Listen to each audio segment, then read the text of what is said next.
Mga kabataan nagpagalingan sa street dancing competition na bahagi ng Darayat Festival sa San Fabian, Pangasinan. Tunghayan sa ulat ni Kim Bandarlipe.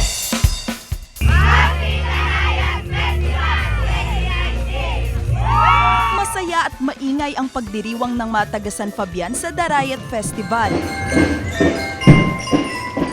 Tampok ang kulturang ipinagmamalaki ng San Fabian bilang isa sa mga bayan sa Pangasinan na nabiyayaan ng yaman ng agrikultura at karagatan bilang pangunahing kabuhayan ng mamamayan. Nagmula ang salitang Darayat sa pinaghalong salitang Pangasinan na daralos na ang ibig sabihin ay taniman at dayat na ang ibig sabihin ay dagat. Pinaghandaan ng mga street dancer ang competition. Sa pagdiriwang ng town fiesta, ipinamalas nila ang dance steps na sumisimbolo sa mayamang kultura ng bayan. 1 week ang preparation namin para sa practice.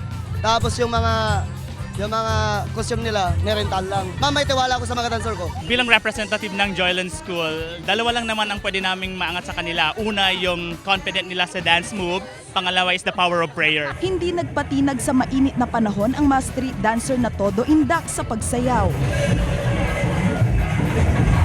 Ipapakita namin yung talento namin, yung iba't ibang talento ng taga San Fabian po na di lang po sa iba't ibang pagkanto or na ipapakita din namin dito yung iba't ibang kultura ng San Fabian. Dahil po doon, nade-develop po yung friendship namin, yung skills po, yung confident po namin na sumayaw dito sa Darayat Festival. Natuwa ang mga taga San Fabian dahil naging daan ang pagdiriwang ng town fiesta upang mapagbuklod ang bawat isa. LGBT, farmer folks, and so on and so forth. But ngayon, this is better kasi lahat na, pati estudyante, eskwelahan, at hindi lang pati politiko makikita mo dito, kundi pati mga youth leaders at yung mga nangunguna para ipaglaban kung anong paglaban ng mga kabataan. Masaya po kasi kakaiba. Kasama si Daryl Peralta, ako si Kim Bandarlipe, naghatid ng Balitang Amyanan.